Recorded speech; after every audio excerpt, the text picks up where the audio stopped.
This is the most important lesson that I learned as a college goalkeeper. I ended up graduating early from high school at the end of 2016 and started playing college soccer at Wake Forest University in January of 2017.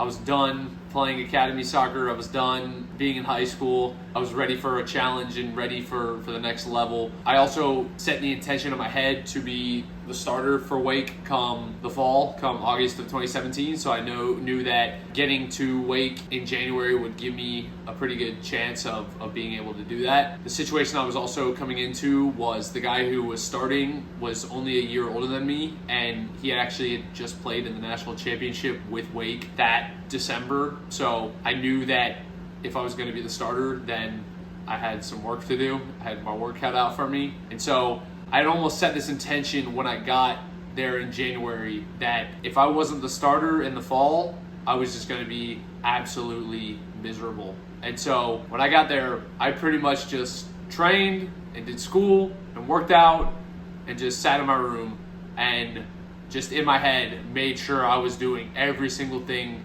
that I could to be the starter in the fall. And so while that was a decently good thing for me because it caused me to work pretty hard and improve in a lot of areas that I need to improve in, I was pretty miserable all spring long. Just working tirelessly, just spending a lot of time by myself, just like not even associating with a lot of my teammates. I remember one day specifically, I was just walking on campus. It was a really nice spring day and I'm like going to class or something, and I passed one of our assistant coaches and he says to me, "Oh man, what a beautiful day." And I didn't even realize that it was nice outside. I was just so focused on getting to class and then getting to training and putting all this work in that I was just missing some of the beauties of just everyday life. So spring goes by, played a couple games, did well, played USL 2 that summer for the Charlotte Eagles, and the fall comes around and first game happens, and then the second game happens, and then the third game happens, and then the fourth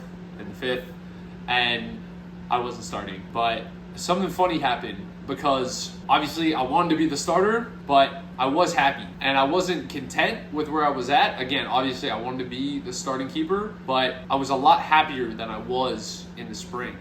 And it was weird because I thought in my head that I had to be a starter in order to be happy. And so the lesson that I want you to learn now is that success and achievement and achieving goals and happiness and joy are almost like two completely different things. I had thought that if I achieve success, if I achieve my goals, then that would make me happy. But you need to realize and learn as early as possible that these are almost two separate things. So if I don't find happiness, or you won't find happiness in achieving your goals in success, then what is happiness? There are four main things that I can tell you that you can find happiness in right now. So the first thing that I think is really important is surrounding yourself just with good people in your life, with your family, your friends, having some fun together, spending good quality time with your family, however it is, in person, whether you connect with them on the phone, whatever it is, fill your life with good people. As humans, we are social creatures by nature, and we need to have some kind of good connections with the people around us. So that's one way. The next way, gratitude. So as humans, we are programmed to be creatures of desire and to want more and to be looking for things that we don't have. That's just how we're wired. But so many times in life, we already have so much amazing things just right in front of us, but we don't see them because we're not looking for them, because we're looking for what we're missing, or we're thinking about what we don't have.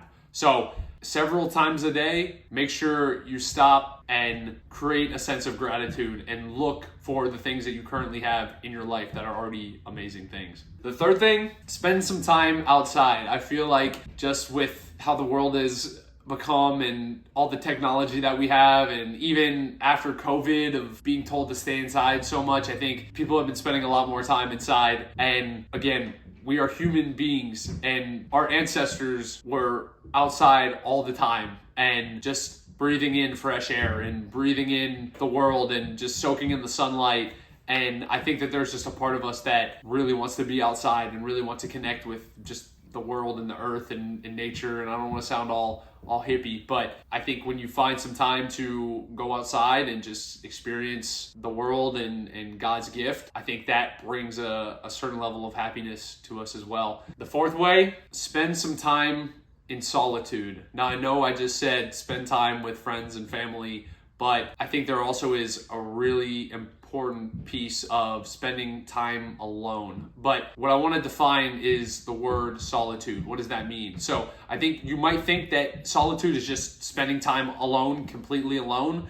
But the key thing with solitude is finding ways to limit your inputs, right? So you could be in solitude while at the grocery store in the checkout line, but your phone is on airplane mode, or you're not listening to music or something like that.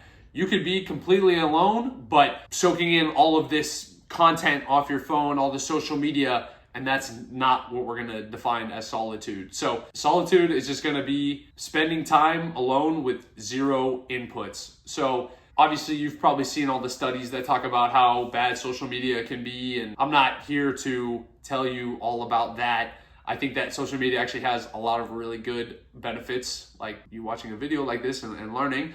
But I think that while there is all the goods, we need to recognize that there are some negative effects of it. And I think social media and all this technology has almost robbed us of our peace of mind. And so I think it's really important that we find time every single day just to spend with our own thoughts and our own emotions and almost processing them. I think with technology, we almost haven't been able to process some of our emotions and some of our thoughts just because we're always being stimulated with all of this inputs. I read a book, it's called Digital Minimalism by Cal Newport. And basically he talked about with the invention of the iPhone, we have been completely robbed of solitude because there's not a single moment throughout your day that you could not have an input just because you always have your phone. So if you're in the checkout line at the grocery store or you're at the doctor's office, just sitting in the waiting room, you always have something to be consuming. And again, I'm not the one who's telling you not to use your phone ever, but I think that we need to deliberately every day find some time just to kind of disconnect. And I think the time that you've probably spent away from your phone or technology, you found what I'm talking about, just that certain sense of peace and happiness. So those are 4 main ways that I think you can develop more of a sense of happiness just in your day-to-day life. So I think the question then becomes, if success and achievement doesn't help me get happiness and joy, then should I just not pursue success and not achieve goals and whatever? And that is far from what I'm telling you. So while they do not interfere with each other or do not impact each other, I still think it's incredibly important to have goals. I think it's incredibly important to be improving on a daily basis, seeking success and achievement, but you just need to realize that at the end of the day, this is not going to make you happy like I thought it was my freshman year of college. It's almost like when you achieve a goal or achieve success, there's been a couple times in my life and career that this has happened, of winning championships.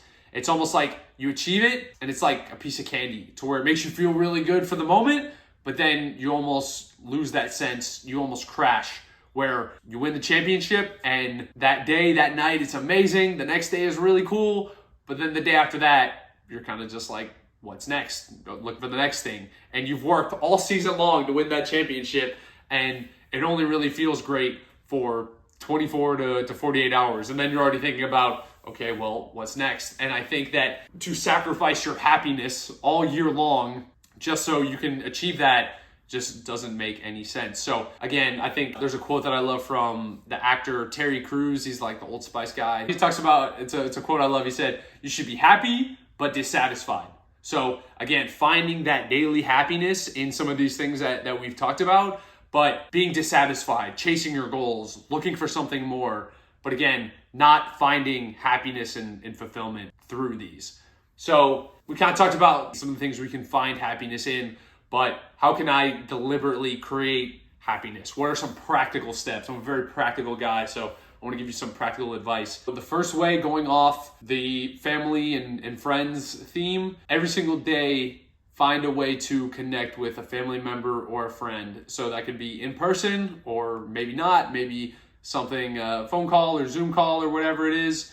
I think in person is obviously better, but sometimes you can't do that if you're off at college or doing something else. But I think it's super crucial just to be deliberate with connecting with people in our lives. Every time that I talk with a family member or a really good friend of mine, it always raises my energy and gets me in such a more positive mood. So I think that is super important, just at least one family member or friend every single day. The second thing, going off gratitude, I have a gratitude journal that I use every single day. I literally just went to Walmart and bought a notebook for $1. And every single morning and every single night, I'll write down 5 things that I'm grateful for and give a reason why. So I am grateful for blank because blank. And doing that every single day almost starts to train your mind to see the things that you already have in your life. And this could be gratitude for anything. I think sometimes we could think that it has to be something big in our lives that we're grateful for,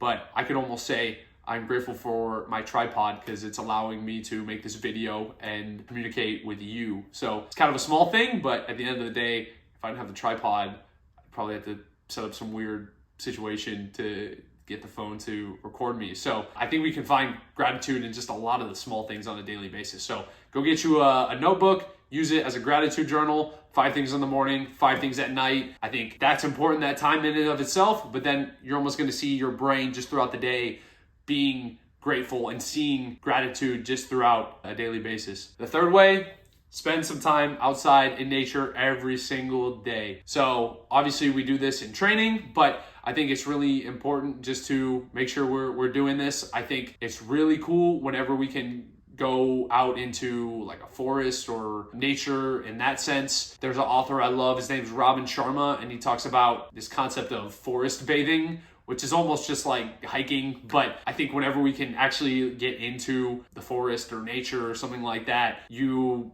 just get this sense of happy. I'm no scientist, but every time I do it, I always feel so much better. So there's an app, it's called All Trails, where you can find hiking around you. And maybe you don't live in an area where it's pretty prevalent, but it's a really cool app if you do.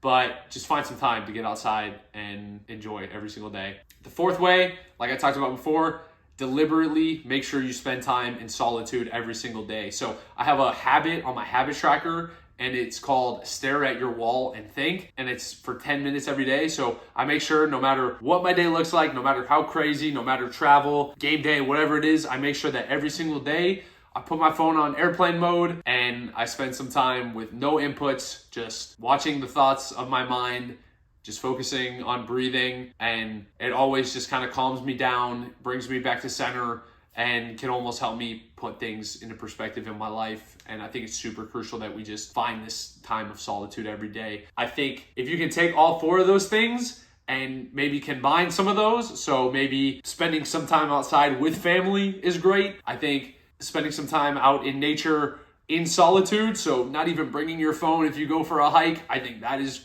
awesome. So finding some ways to almost mix and match those, I think, is really important. At the end of the day, I hope you realize that happiness and success are 2 different things. And I wish I knew this back in college, because I used that entire year without knowing that I was putting so much into this because I thought it would get me happiness, but I almost found out that they're separate things. And I kind of just found this coincidentally because I wasn't looking for it.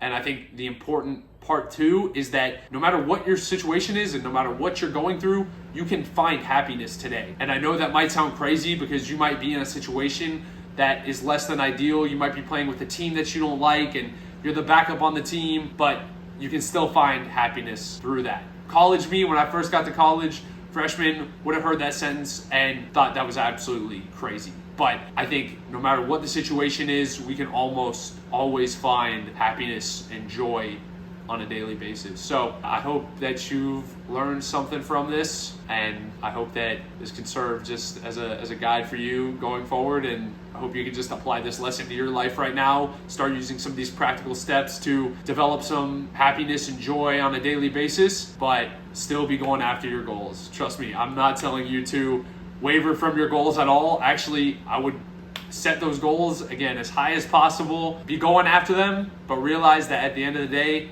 that's not what's going to give you happiness, joy, and fulfillment. It's something completely different. So again, chase after those goals, but see happiness as something else, and deliberately use some of the tools that I told you, some of the tips to find that happiness and joy on a daily basis. So I hope this helps, and we'll talk soon.